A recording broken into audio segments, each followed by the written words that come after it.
Chapter 4. The monkeys I dreamed about, I suppose, because they were shut up in the case at the Germans. But Alina Ivanovna was a different story. I may as well say at once, I loved the lady, but I make haste minus post minus haste minus to make a qualification. I loved her as a father, neither more nor less. I judge that because I often felt an irresistible desire to kiss her little head or her rosy cheek. And though I never carried out this inclination, I would not have refused even to kiss her lips. And not merely her lips, but her teeth, which always gleamed so charmingly like 2 rows of pretty, well-matched pearls when she laughed. She laughed extraordinarily often. Ivan Matveitch, in demonstrative moments, used to call her his darling absurdity, minus a name extremely happy and appropriate. She was a perfect sugar minus plum, and that was all one could say of her. Therefore, I am utterly at a loss to understand what possessed Ivan Matveitch to imagine his wife as a Russian Yevgenia Tour. Anyway, my dream, with the exception of the monkeys, left a most pleasant impression upon me, and going over all the incidents of the previous day as I drank my morning cup of tea, I resolved to go and see Alina Ivanovna at once on my way to the office, minus which, indeed, I was bound to do as the freen. In a tiny little room out of the bedroom minus, the so minus called little drawing minus room, though their big drawing minus room was little 2 minus Alina Ivanovna was sitting, in some half minus transparent morning wrapper, on a smart little sofa before a little tea minus table, drinking coffee out of a little cup in which she was d. She was ravishingly pretty, but struck me as being at the same time rather pensive. "Ah, that's you, naughty man," she said, greeting me with an absent minded smile. "Sit down, feather minus head, have some coffee. Well, what were you doing yesterday? Were you at the masquerade? Why were you? I don't go, you know. Besides, yesterday I was visiting our captive." I sighed and assumed a pious expression as I took the coffee. "Whom? What captive? Oh, yes. Poor fellow. Well, how is he minus bored? Do you know? I wanted to ask you. I suppose I can ask for a divorce now." "A divorce!" I cried in indignation and almost spilled the coffee. "It's that swarthy fellow," I thought to myself bitterly. There was a certain swarthy gentleman with little mustaches who was something in the architectural fine, and who came far too often to see them, and was extremely skillful in amusing Alina Ivanovna. I must confess I hated him, and there was no doubt that he had succeeded in seeing Alina Ivanovna yester minus day either at the masquerade or even here, and putting all sorts of nonsense into her head. "Why," Alina Ivanovna rattled off hurriedly, as though it were a lesson she had learnt, "if he is going to stay on in the Crocodile, perhaps not come back all his life, while I sit waiting for him here. A husband ought to live at home, and not in a crocodile." But this was an unforeseen occurrence, I was beginning, in very comprehensible agitation. "Oh no, don't talk to me, I won't listen, she cried, suddenly getting quite cross. "You are always against me, you wretch. There's no doing anything with you. You will never give me any advice. Other people tell me that I can get a divorce because Ivan Matveitch will not get his salary now. Alina Ivanovna. Is it you I hear?" I exclaimed pathetically. "What villain could have put such an idea into your head? And divorce on such a trivial ground, as a salary is quite impossible. And poor Ivan Matveitch is, so to speak, burning with love for you even in the bowels of the monster. What's more, he is melting away with love like a lump of sugar. Yesterday, while you were enjoying yourself at the masquerade, he was saying that he might in the last resort send for you as his lawful spouse to join him in the entrails of the monster, especially as it appears the crocodile is exceed minus inglai roomy, not only able to accommodate 2, but even 3p.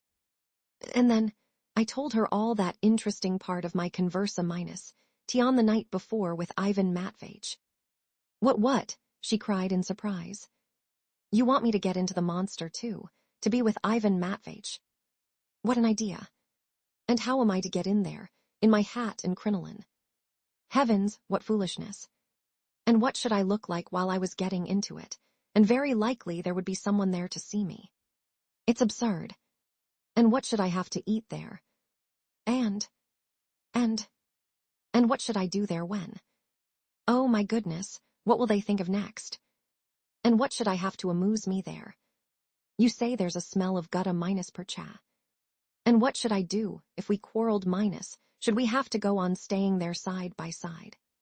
Foo, how horrid. I agree with all those arguments, my sweet Alina Ivanovna, I interrupted, striving to express myself with that natural enthusiasm which always overtakes a man when he feels the truth is on his side. But one thing you have not appreciated in all Tiles, you have not realized that he cannot live without you if he is inviting you there. That is a proof of love, passionate, faithful, ardent love. You have thought too little of his love, dear Alina Ivanovna. I won't hear anything about it. Waving me off with her pretty little hand with glistening pink nails that had just been washed and polished. Horrid man. You will reduce me to tears. Get into it yourself, if you like the prospect. You are his friend. Get in and keep him company, and spend your life discussing some tedious science. You are wrong to laugh at this suggestion. Minus, I checked the frivolous woman with dignity minus. Elvan Matveyevich has invited me as it is. You, of course, are summoned there by duty. For me, it would be an act of generosity. But when Ivan Matveyevich described to me last night the elasticity of the crocodile, he hinted very plainly that there would be room not only for you two, but for me also as a friend of the family, especially if I wished to join you, and therefore. How so, the three of us? Cried Alina Ivanovna, looking at me in surprise. Why, how should we? Are we going to be all three there together? Ha minus ha. How silly you both are. Ha minus ha L, I shall certainly pinch you all the time, you wretch. Ha minus ha. Ha minus ha. And falling back on the sofa, she laughed till she cried. All this minus the tears and the laughter minus were so fascinating that I could not resist rushing eagerly to kiss her hand, which she did not oppose, though she did pinch my cars lightly as a sign of reconciliation. Then we both grew very cheerful, and I described to her in detail all Ivan Matveyevich's plans. The thought of her evening receptions and her salon pleased her very much. Only I should need a great many new dresses, she observed, and so Ivan Matveyevich must send me as much of his salary as possible and as soon as possible. Only I don't know about that, she added thoughtfully. How can he be brought here in the tank? That's very absurd. I don't want my husband to be carried about in a tank. I should feel quite ashamed for my visitors to see it. I don't want that, no, I don't. By the way, while I think of it, was Timofey Semyonich here yesterday? Oh, yes, he was. He came to comfort me, and do you know, we played cards all the time. He played for sweetmeats, and if I lost, he was to kiss my hands. What a wretch he is. And only fancy, he almost came to the masquerade with me, really. He was carried away by his feelings, I observed. And who would not be with you, you charmer? Oh, get along with your compliments. Stay, I'll give you a pinch as a parting present. I've learnt to pinch awfully well lately. Well, what do you say to that? By the way, you say Ivan Matveyevich spoke several times of me yesterday. N minus, no, not exactly. I must say he is thinking more now of the fate of humanity, and wants. Oh, let him. You needn't go on. I'm sure it's fearfully boring. I'll go and see him sometime. I shall certainly go to minus tomorrow. Only not to minus day. I've got a headache, and besides, there will be such a lot of people there to minus day. They'll say, that's his wife, and I shall feel ashamed. Good minus bye. You will be there this evening, won't you? To see him, yes. He asked me to go and take him the papers. That's capital. Go and read to him. But don't come and see me to minus day. I am not well, and perhaps I may go and see someone. Good minus bye, you naughty man. It's that swarthy fellow is going to see her this evening, I thought. At the office, of course, I gave no sign of being consumed by these cares and anxieties. But soon I noticed some of the most progressive papers, seemed to be passing particularly rapidly from hand to hand among my colleagues, and were being read with an extremely serious expression of face. The first one that reached me was the News Minus sheet, a paper of no particular party but humanitarian in general, for which it was regarded with contempt among us, though it was read. Not without surprise, I read in it the following paragraph. Yesterday, strange rumors were circulating among the spacious ways and sumptuous buildings of our vast metropolis.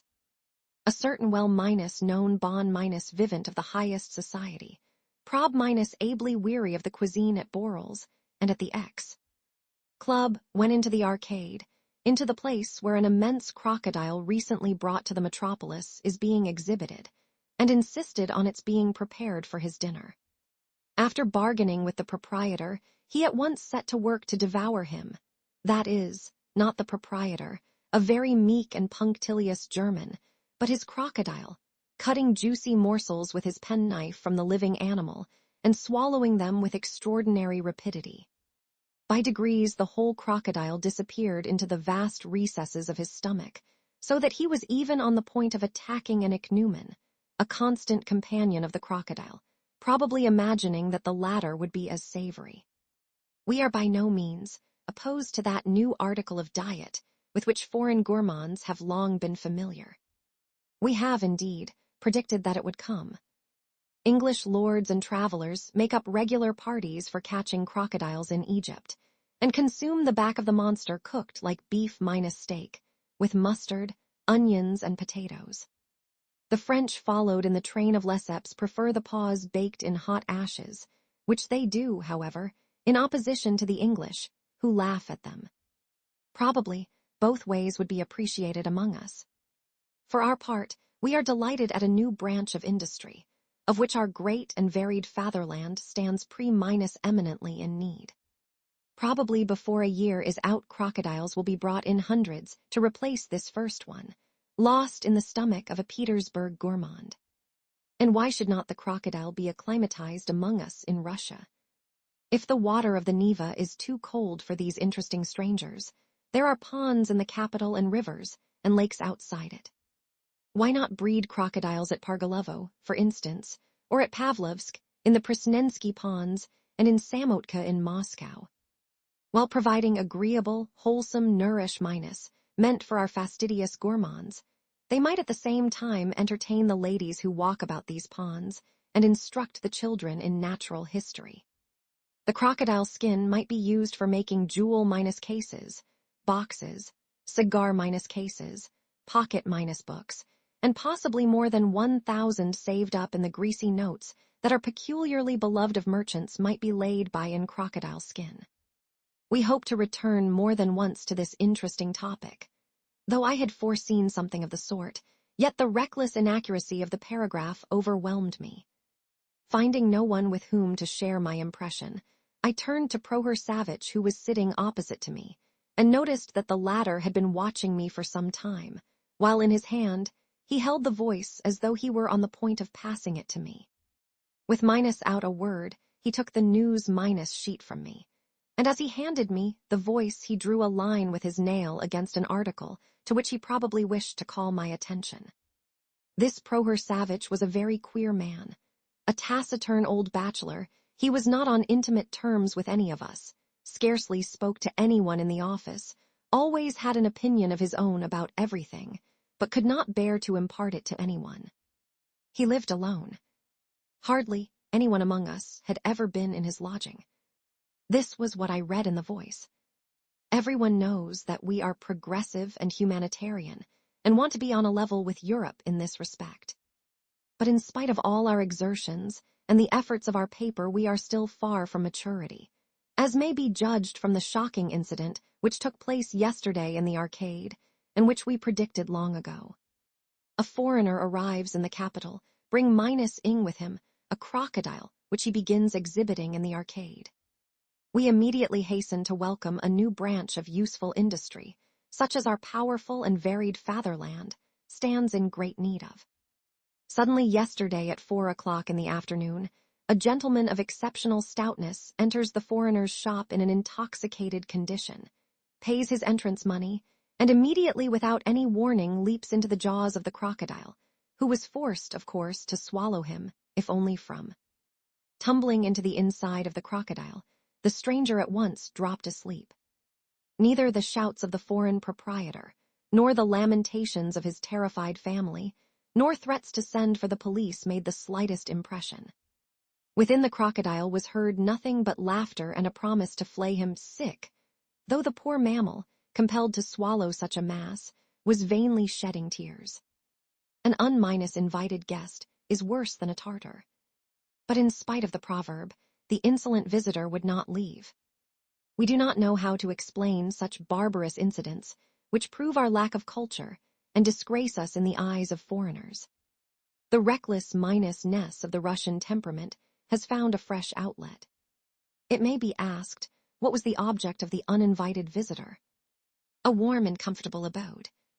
But there are many excellent houses in the capital with very cheap and comfortable lodgings, with the Neva water laid on, and a staircase lighted by gas, frequently with a hall-porter maintained by the proprietor. We would call our readers' attention to the barbarous treatment of domestic animals. It is difficult, of course, for the crocodile to digest such a mass all at once, and now he lies swollen out to the size of a mountain, awaiting death in insufferable agonies. In Europe, persons guilty of inhumanity towards domestic animals have long been punished by law. But in spite of our European enlightenment, in spite of our European pavements, in spite of the European architecture of our houses, we are still far from shaking off our time-honored traditions. Though the houses are new, the conventions are old. And indeed, the houses are not new, at least the staircases in them are not. We have more than once in our paper alluded to the fact that in the Petersburg side in the house of the merchant Lukyanov, the steps of the wooden staircase have decayed, fallen away, and have long been a danger for Euphemia Skapidarov, a soldier's wife who works in the house, and is often obliged to G. At last our predictions have come true. Yesterday evening at 8:30, Euphemia Skapidarov fell down with a basin of soup and broke her leg. We do not know whether Lukyanov will mend his staircase now. Russians are often wise after the event, but the victim of Russian carelessness has by now been taken to the hospital. In the same way, we shall never cease to maintain that the house-porters who clear away the mud from the wooden pavement in the Vyborgsky side ought not to spatter the legs of passers-by, but should throw the mud up into heaps as is done in Europe, and so on, and so on. "What's this?" I asked in some perplexity, looking at Prohor Savage. "What's the meaning of it? How do you mean? Why, upon my word?" Instead of pitying Ivan Matveyevich, they pity the crocodile. What of it? They have pity even for a beast, a mammal. We must be up to Europe, mustn't we? They have a very warm feeling for crocodiles there too. He. Saying this, queer old Prohor Savage dived into his papers and would not utter another word. I stuffed the Voice and the News sheet into my pocket and collected as many old copies of the newspapers as I could find for Ivan Matveyevich's diversion in the evening. And though the evening was far off, yet on this occasion I slipped away from the office early to go to the arcade and look, if only. I foresaw that there would be a regular crush there, and turned up the collar of my coat to meet it. I somehow felt rather shy, so unaccustomed are we to publicity. But I feel that I have no right to report my own prosaic feelings when faced with this remarkable and original incident.